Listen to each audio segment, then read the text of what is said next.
L'université Paris-Saclay, que préside Madame Sylvie Retailleau, se fait un grand plaisir d'accueillir ce colloque international, ainsi que l'Institut d'études de droit public de la faculté Jean Monnet.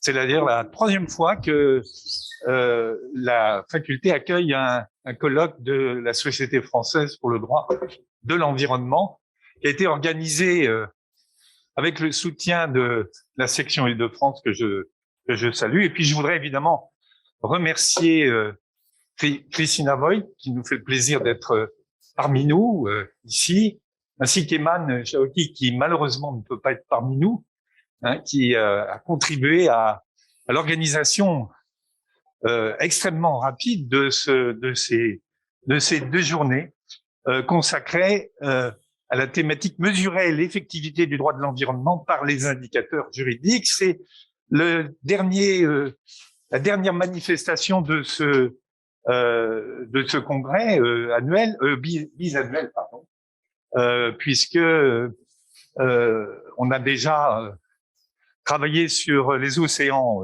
aux îles Fidji, sur la biodiversité à Mexico et la désertification à Rabat.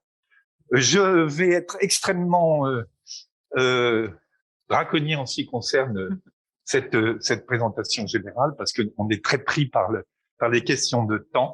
Je remercie bien évidemment Christina Voigt, qui est présidente de la Commission mondiale de droit de l'environnement, Émilie Gaillard, ici présente, coordinatrice générale de la chaire d'excellence Normandie pour la paix, Charles Vautreau-Schwartz, qui est le directeur de l'IEDP, qui doit être gêné par des questions de transport, Patricia Camery-Mbot, directrice de la division droit du programme des Nations Unies pour l'environnement, et Maude Lelièvre, donc, qui est présidente du comité français de l'Union internationale pour la conservation de la nature et membre de ce conseil. Alors tout de suite, je vais passer la parole à Patricia Camery-Mbot, qui doit donc nous entendre, ce que j'espère. Je la salue. Je vous signale que, en fait, la plupart des participants ne sont pas là, mais ils sont présents. Nous avons plus de 370 inscrits, si je parle sous le contrôle de Raphaël Brett. Donc, on est assez satisfait, compte tenu des circonstances, évidemment, que tout le monde connaît. Voilà. Donc, je laisse la parole à Patricia Camery-Mbot.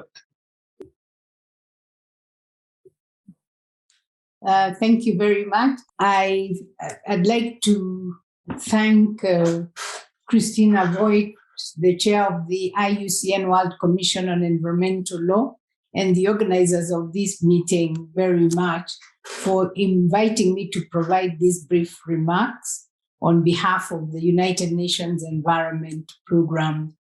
And I think the topic of discussion, use of legal indicators, is very pertinent. The use of legal indicators to measure effectiveness of different laws has gained currency in recent years in the search for different ways of catalyzing changes in law norms, practices, and procedures. Friends, measuring the effectiveness of environmental law through indicators is a compelling idea. As the adage goes, what cannot be measured cannot be managed. And in a very dynamic setting, such as the environment, measuring is really critical. Well-designed, thoroughly collected, and comprehensively interpreted legal indicators can provide many benefits, which may include, 1, accuracy. Legal indicators can provide data-informed pictures of how we are doing and how effective legal interventions have been. It can inform judges, lawyers, policymakers, and relevant stakeholders about the legal process of environmental law implementation. 2, legal indicators can help us identify gaps by enabling us to see what prevents us from having effective environmental law. 3, indicators can point us to future directions and thus guide practitioners, policymakers, and other relevant stakeholders to develop data-informed legal measures to increase the effectiveness of environmental law. 4thly, legal indicators can lead to better environmental outcomes. Interventions based on such indicators can contribute to better and effective implementation of environmental law and environmental outcomes. Simply put, if we can use indicators to design strong environmental laws that conclusively show the link between environmental law and environmental outcomes, we would have hit the holy grail that many of us as environmental lawyers strive for. We will have accelerated environmental rule of law. As an academic, I know very well the growing momentum and excellent research behind this idea, but also recognize that it's not always easy. Despite its benefits, legal indicators in international environmental governance are still largely lacking, as we have seen in the indicators for sustainable development goals, to give an example. Secondly, not all indicators are good indicators. Some indicators could lead us to a faulty conclusion. Some indicators could result in unintended outcomes. For example, the rush to designate protected areas to meet the biodiversity targets and indicators in some cases inadvertently leads to marginalization of indigenous peoples and local communities. The outcomes may have been different if the environmental indicators integrated the legal rights of those populations.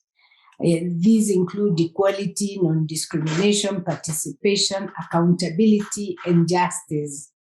So the voice of these populations needs to be in the mix for the indicators not to have these unintended consequences. This is still relatively a new area and combines different academic traditions. An interdisciplinary approach may be key to success to make the legal indicators work for environmental law, given that environmental law is multidisciplinary. Collaboration with social scientists, methodology, and data specialists would be a good way to advance this important area of work. I was pleased to see experts working in these areas participate in this meeting, and also to have edited a chapter written by 2 leading scholars, Ali Mekwa and Michelle Prier, on the use of indicators for effectivity of environmental law. Third, sometimes objectivity and accuracy is difficult. Many of the legal indices we have seen rely on perception-based indicators. This is something in UNEP that we navigated carefully when designing legal indicators to help inform our forthcoming second group global report on environmental rule of law, which will be published in 2022. For this report, we worked with partners to design a set of environmental indicators to help inform and deduce key trends across laws, institutions, civic engagement, rights, and justice. Each indicator was a yes or no answer, and we covered all 193 member states of the United Nations. It wasn't easy. Through this work, we hope to contribute to inform the progress and status of implementation of environmental rule of law around the world, finding key positive and negative trends based on data, and to provide guidance for future directions. Let me conclude by thanking once again the World Commission on Environmental Law for this invitation, and I wish you a fruitful discussion for the next 2 days. Thank you. Merci beaucoup, chère madame, d'avoir déjà en fait bien campé notre sujet qui nous réunit tous aujourd'hui. Je vais immédiatement passer la parole à Michel Prieur, qui est, entre autres choses, président du Centre international de droit comparé de l'environnement. Et je voudrais le remercier très, très chaleureusement pour tout ce qu'il a fait en faveur, en fait, de la mise en œuvre du droit de l'environnement, aussi bien en France qu'au niveau international.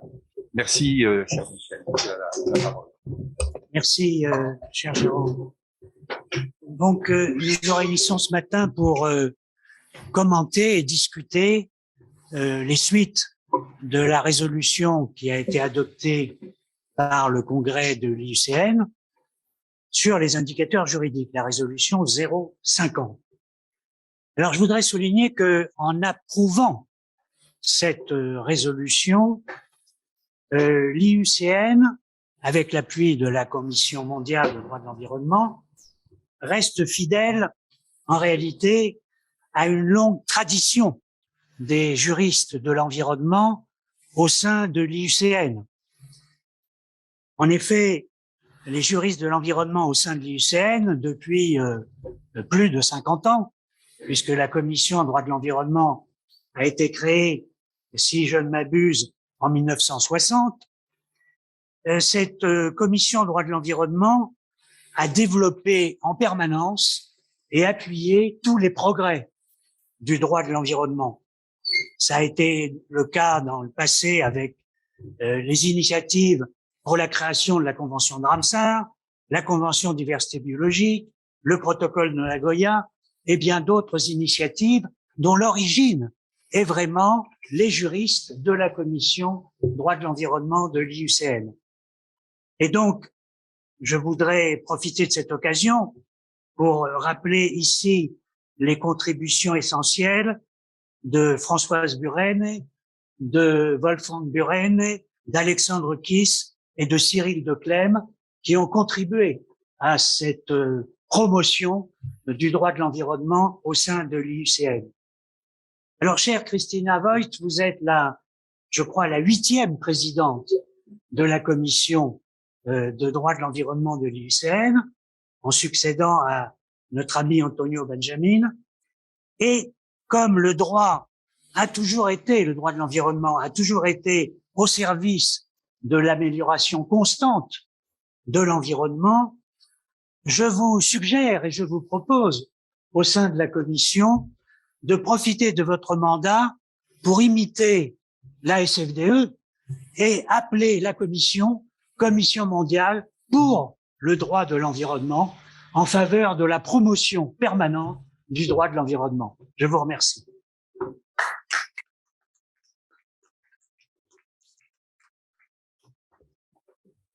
Merci, Michel. Et donc, je passe la parole maintenant tout de suite à Christina Voigt, présidente de la Commission mondiale de droit de l'environnement de l'IUCN pour le droit de l'environnement.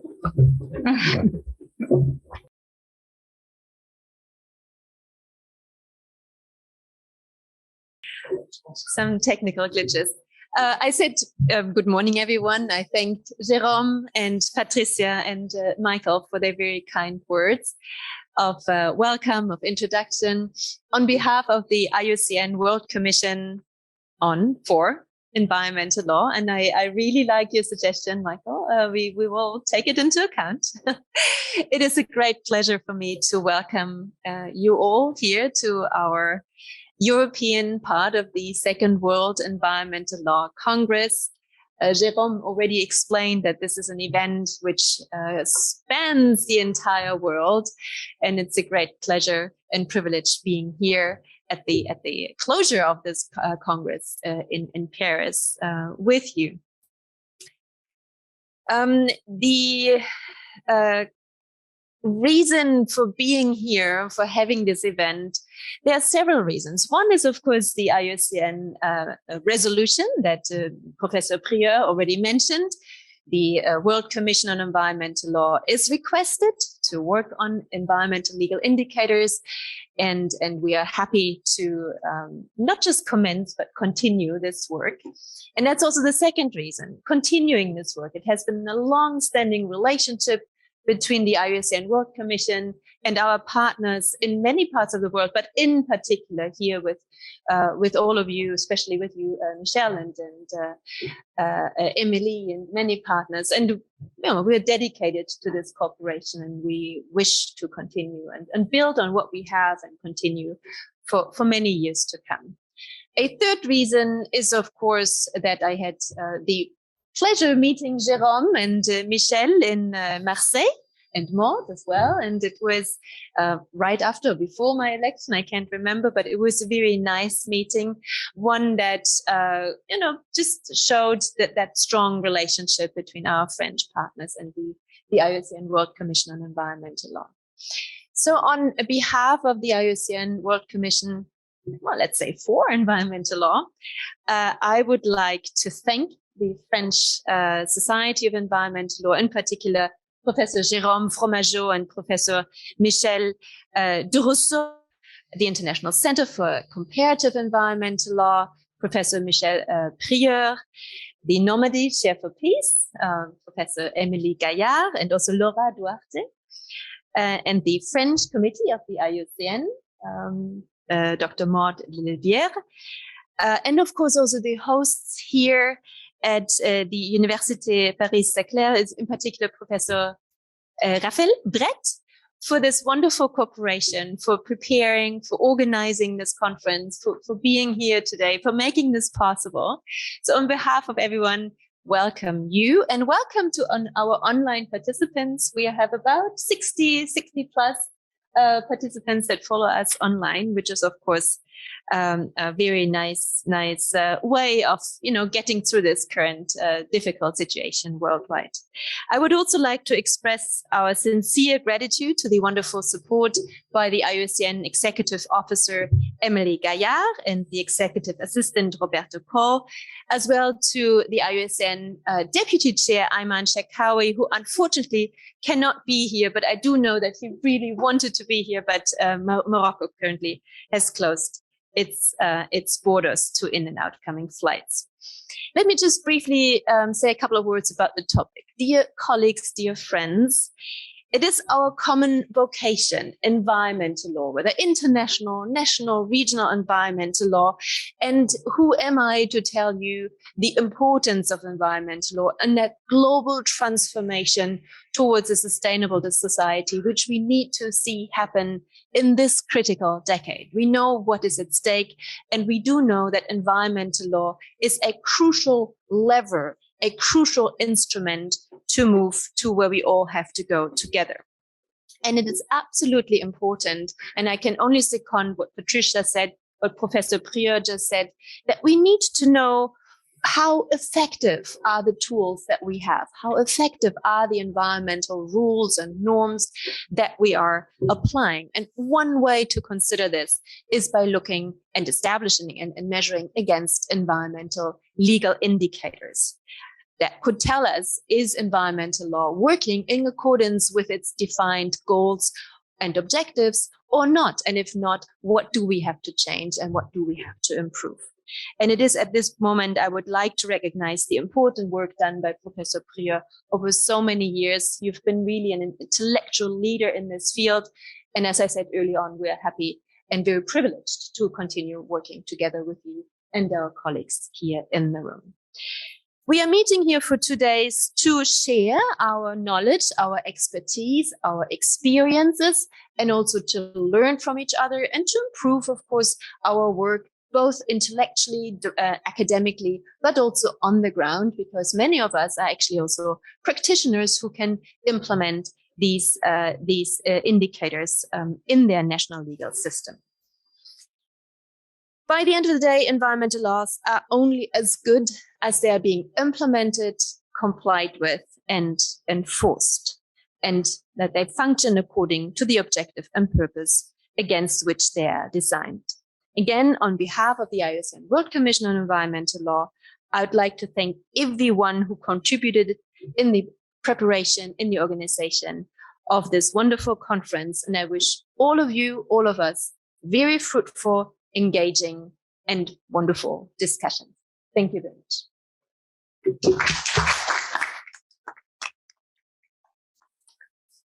Merci infiniment, chère Christina Voigt, pour votre présentation générale très chaleureuse. Je vais maintenant laisser la parole à Émilie Gaillard, qui est coordonnatrice générale de la chaire d'excellence Normandie pour la paix. Alors, je dois souligner que Émilie est extrêmement dynamique. Elle fait fonctionner cette chaire. Moi, je suis toujours un peu étonné par sa réactivité au service des droits de l'homme et au service des droits de l'environnement. Et puis, je tiens à la remercier tout particulièrement compte tenu des circonstances qui comptent. La situation n'est pas évidente. Voilà, merci infiniment, Émilie. Merci beaucoup, monsieur le professeur Jérôme Fromageau, pour ces mots d'accueil. Je suis infiniment heureuse d'être parmi vous tous parce que j'avais grand besoin d'être parmi ma famille. Et je suis là pour représenter la chaire d'excellence CNRS Normandie pour la paix, pour vous la présenter, la partager ici à l'université de Saclay. La chaire d'excellence Normandie pour la paix est une chaire CNRS directement rattachée auprès du cabinet du président du CNRS, qui est intégralement financé par la région Normandie, qui a créé un forum mondial Normandie pour la paix depuis déjà maintenant 3 ans. Et donc la chaire Normandie pour la paix est fille du 2e forum Normandie pour la paix. Et la région Normandie pour la paix ambitionne de créer un campus de la paix, et c'est l'office de la chaire que de participer à tous ces travaux de recherche universitaire sur le thème de la paix avec la terre et du droit des générations futures. Cette chaire est abritée au sein de la Maison de la recherche en sciences humaines auprès de l'université de Caen, et elle a à sa tête le leader Tony Oposa, qui est un avocat philippin mondialement connu et reconnu, car il a été le premier avocat au monde à avoir remporté une affaire en justice au nom des générations futures, à avoir mis un coup d'arrêt à une immense et intense déforestation aux Philippines. Et si aujourd'hui nous avons des forêts aux Philippines, c'est grâce à cette affaire et à ce précédent qui, on peut le dire, est le précédent de toutes les actions en justice climatique que l'on voit aujourd'hui déferler autour de la planète. Ce sont donc des esprits pionniers qui ont permis l'émergence de ce droit des générations futures. Et en Chair Emeritus, nous comptons aussi un autre membre de notre famille, le professeur Nicholas Robinson, qui est le maître de beaucoup de professeurs de droit de l'environnement à travers le monde. Cette chaire d'excellence a été co-construite par nous 3. J'en suis donc la coordinatrice générale. Toutes les lignes de recherche sont interreliées. Et le but, c'est de rassembler de manière inclusive tous chercheurs en France et à l'international qui œuvrent pour la paix avec la terre et le droit des générations futures. Avec la pandémie, nous avons bien évidemment beaucoup dû basculer en mode Zoom, mais vous pouvez voir sur le Facebook, sur le site internet, les travaux que nous avons menés. Nous avons amené aujourd'hui des comptes rendus de toute l'année en français pour les intervenants, les personnes qui sont ici dans la salle. Et parmi les 10 lignes de recherche, il y a bien sûr la mutation des droits de l'homme. Ma spécialité, c'est de proposer une approche transgénérationnelle des droits de l'homme qui parle aux Occidentaux. Mais il faut savoir que nous vivons dans un monde de pluralisme juridique, et dans d'autres pays, ça va passer par une promotion des droits des peuples autochtones ou encore par les droits de la nature.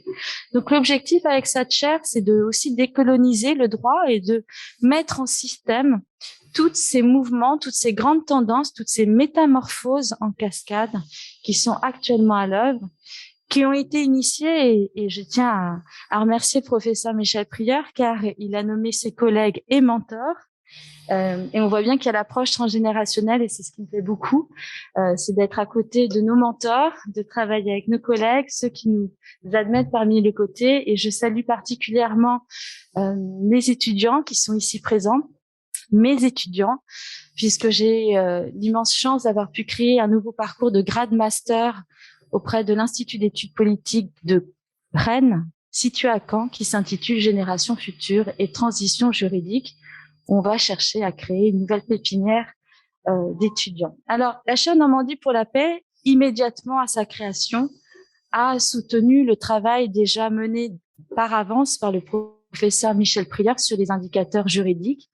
Et je vous présenterai un peu plus tard dans la journée 3 ouvrages. Donc, chaque speaker aura son ouvrage dans sa langue, en anglais, en français et en espagnol, réalisé par le professeur Michel Prieur, car nous sommes convaincus qu'il ouvre là un champ de recherche d'avenir qui va mobiliser aussi nos étudiants. Donc, les étudiants sont formés en 5e année à ces indicateurs juridiques, car ils pourront, depuis l'échelle locale, c'est-à-dire territoriale, une mairie, une région, à la région européenne, africaine, à l'échelle globale, promouvoir ces indicateurs juridiques. Enfin, le dernier vœu de la chaire Normandie pour la paix serait de parvenir à faire le lien aussi avec la Commission statistique des Nations Unies, sous l'impulsion notamment du professeur Robinson, qui serait d'en faire vraiment des indicateurs qui soient des repères à l'échelle globale. C'est dire si nous sommes infiniment heureux de participer à ce travail. Vous avez compris que ensemble, tous ensemble, dans la coopération, nous pouvons aller loin et être ambitieux, et c'est notre souhait. Merci Michel, merci Christina, j'étais avec Anthony la semaine dernière, merci professeur Fromageau, merci Maude, et je vois pas mon cher collègue, merci chers collègues de l'Université de Saclay,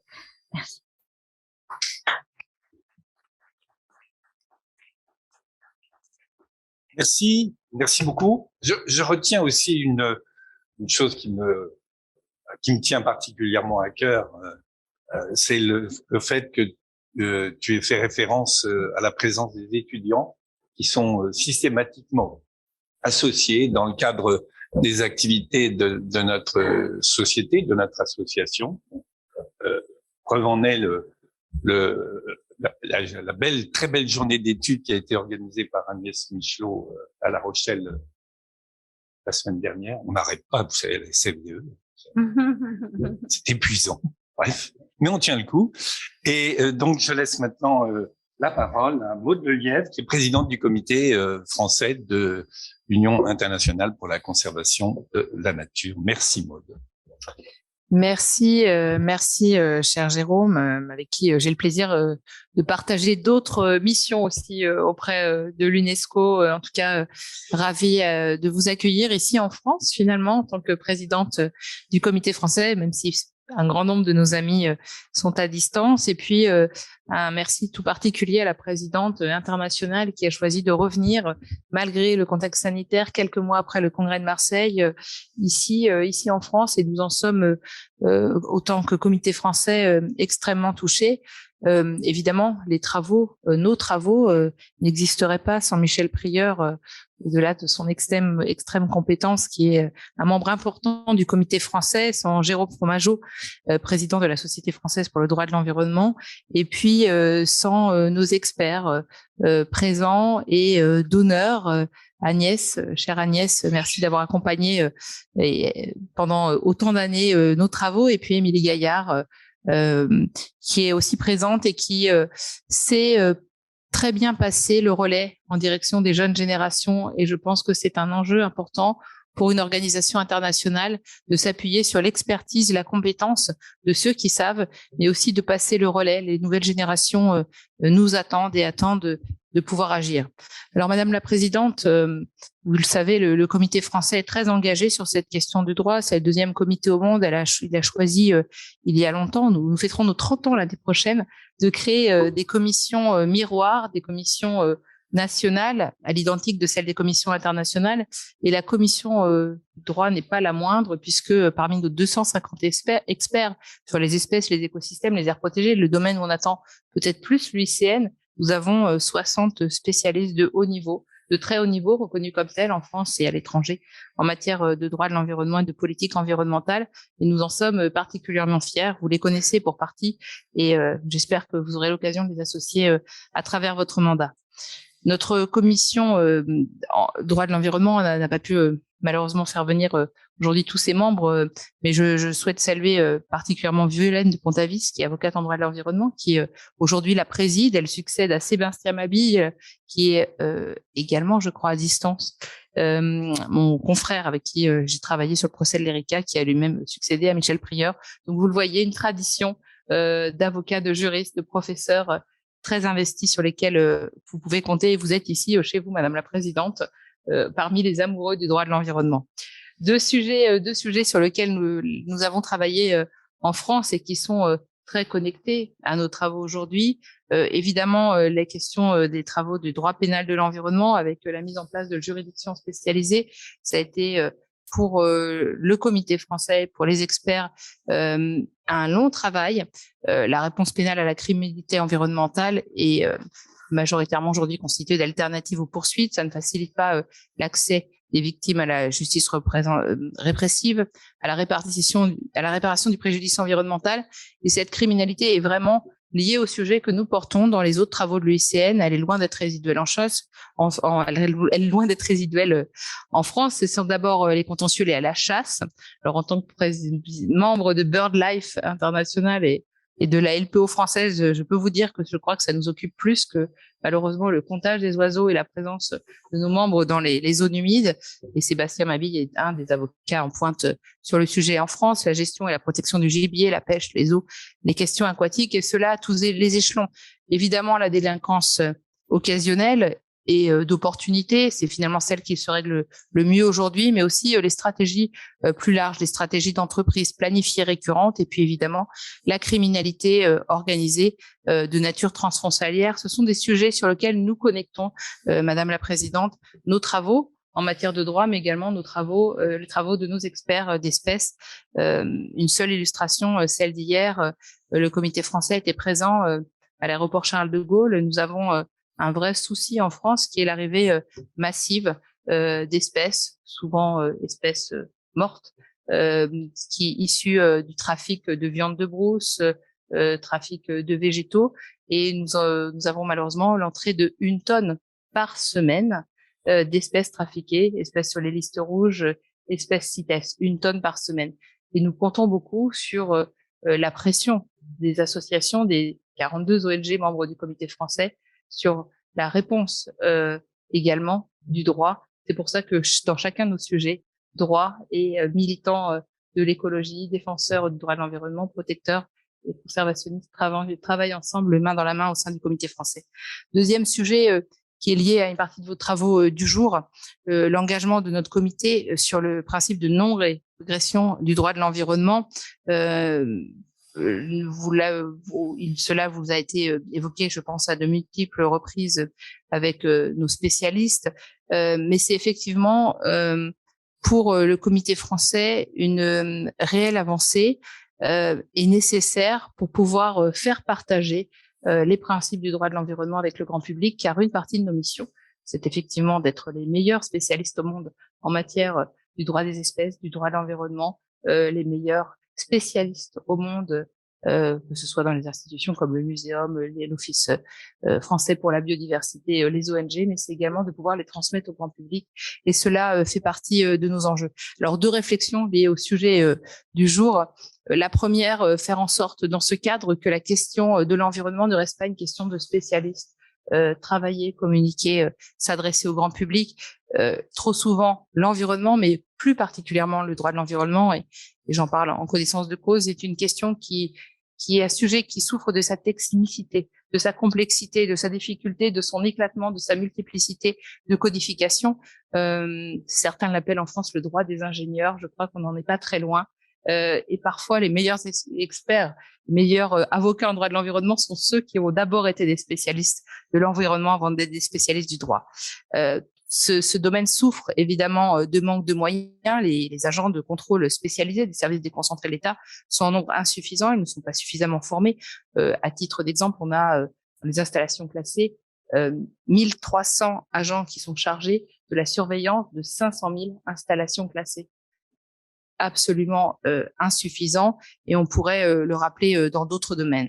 Ce sont des agents qui ont aussi besoin de compétences, d'expertise technique. Ce sont des procédures qui parfois pêchent par un manque de connaissances, non pas sur le fond, puisque ce sont des experts du fond, mais par un manque de compétences face à la complexité du droit pénal français. Donc, nous avons besoin, pour accompagner et pour faire évoluer les choses, à la fois des spécialistes de l'UICN qui peuvent apporter aux tribunaux, aux procureurs, cette connaissance, cette science dont nous avons besoin pour pouvoir juger, et puis évidemment plus de moyens, plus d'accompagnement des agents.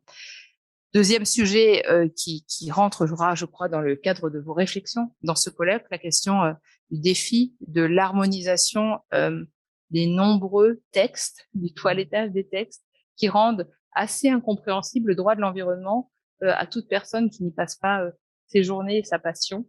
Et c'est pourquoi, dans ce cadre, pour s'adresser au plus grand nombre, pour le rendre accessible, pour se dire finalement que tout citoyen peut être demain intéressé à la question du droit de l'environnement, il faut des indicateurs. Il faut rendre intelligible et lisible, comme nous avons su le faire à l'UICN, avec d'autres outils. Donc, je pense que ça donne, ces deux sujets sont deux défis qui sont ceux d'aujourd'hui, où vous parlez entre ces spécialistes, mais ceux qu'il faut arriver aussi à faire passer dans notre union, car nous avons besoin de vous pour décrypter demain, au sein de l'union, auprès de nos ONG, dans l'ensemble de nos membres. Et je m'adresse aussi aux membres qui sont présents en international. Nous avons besoin de vous pour rendre les choses plus intelligibles. En tout cas, merci à nouveau d'être là et nous comptons sur vous.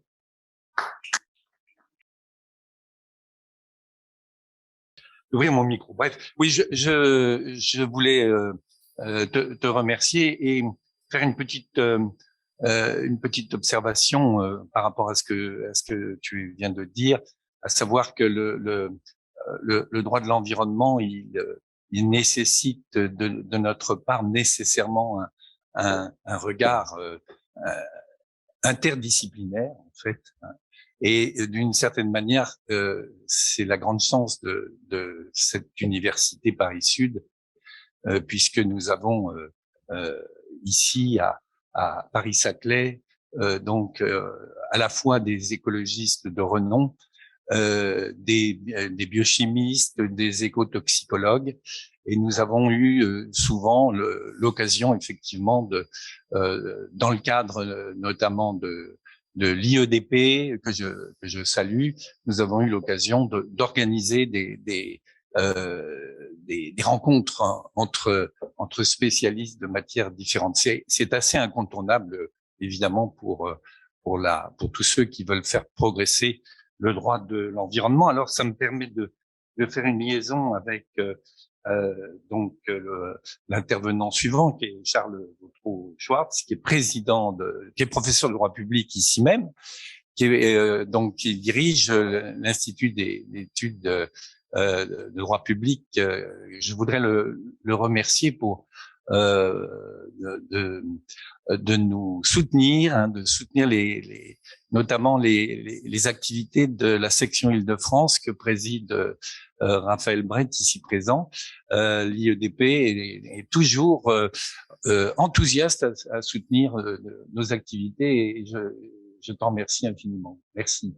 Je te laisse la parole. Et c'est moi qui te remercie de me céder la parole. Je vais pas être très long en réalité et juste pour souligner le plaisir de vous accueillir dans cette faculté, la faculté Jean Monnet. Et comme tu l'as souligné, l'université Paris-Saclay est je dirais un creuset de sciences qui nous permet précisément cette interdisciplinarité que l'on use bien souvent. Et je voudrais aussi remercier Raphaël Brett qui est mon collègue et néanmoins ami au fond de la salle pour tout le travail qu'il a fait pour assurer l'organisation de ce que je pense être on le dira à la fin mais un beau colloque.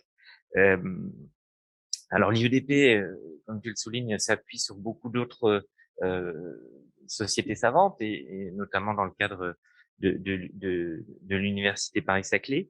Et c'est toujours un plaisir de co-organiser des rencontres avec nos partenaires, je dirais, traditionnels aujourd'hui. En particulier ce colloque qui porte sur un sujet, je crois, aujourd'hui crucial. Parce que effectivement, ces instruments de mesure de l'impact en réalité sur l'environnement sont absolument essentiels. Il y a des marqueurs aujourd'hui qu'on peut noter. Alors pas au niveau international parce que je me garderai bien d'avoir un tel jugement, mais au moins au niveau européen et national pour le droit français. L'environnement devient un peu la matrice des matrices, en tous les cas pour l'Union européenne. Et c'est l'occasion pour moi d'annoncer un champ disciplinaire que l'on va envisager, un champ d'études que l'on va envisager au sein de l'Institut d'études du droit public par le lancement d'un observatoire du Green Deal qui va nous permettre d'envisager toute la politique de l'Union européenne à partir justement de ce prisme du Green Deal pour voir si il y aura, comme il est indiqué, un véritable changement de paradigme ou simplement un effet d'annonce qui n'est pas suivi d'effectivité, d'effet et d'efficacité sur la norme juridique et sur l'objet qu'elle régit. Alors l'Observatoire du Green Deal, c'est un projet fédératif qui va viser à mobiliser la communauté scientifique et pas seulement la communauté des juristes pour analyser justement au fil de l'eau les actions politiques et juridiques publiques qui vont être entreprises au niveau de l'Union européenne, qui va permettre au fond d'essayer de centraliser en tous les cas les réflexions, de réunir les informations qui vont être utiles à la compréhension des enjeux de ce qui est en réalité un vaste programme scientifique. Et on va essayer d'offrir donc une vue d'ensemble des mesures qui vont être prises par l'Union européenne, ses États membres, et qui, au fil de l'eau aussi, et au fil des envies des uns et des autres, mènera à des manifestations scientifiques qui vont permettre de croiser des regards entre des universitaires, des praticiens et des universitaires qui ne sont pas évidemment que juristes. C'est l'objectif toujours de l'étude du droit de l'environnement. Alors cet observatoire, il va être porté donc par l'IEDP au sein de l'univers saclésien et cela commencera par d'abord la mise en ligne de son site internet tout début 2022 sous la direction scientifique donc de Benoît Blotin qui ne peut pas être là aujourd'hui et de Laurent Fombossier également qui peut-être nous suit à distance et de moi-même. Et nous espérons évidemment avoir à travers les différents axes de ce Green Deal une vue vraiment générale de ce qui sera de ce qui aura été fait au-delà donc des annonces qui peuvent être envisagées. L'Union européenne à cet égard elle a un petit peu un côté schizophrène, c'est-à-dire qu'elle a, je crois en tous les cas, fondamentalement compris l'urgence de la difficulté. Elle se heurte évidemment à tout un ensemble de contraintes qui rendent la mise en œuvre assez délicate et je crois que ce sera très intéressant en tout cas c'est ce que l'on considère au sein de l'IEDP, il sera très intéressant d'envisager toutes ces perspectives. Et ce colloque aujourd'hui, c'est précisément l'occasion de cette annonce puisque on est en plein dans la thématique du jour et je vous remercie. Merci beaucoup. Merci. Alors, on salue la création de l'Observatoire Green Deal. Et puis, merci encore au soutien inconditionnel de l'IEDP. Merci, Charles.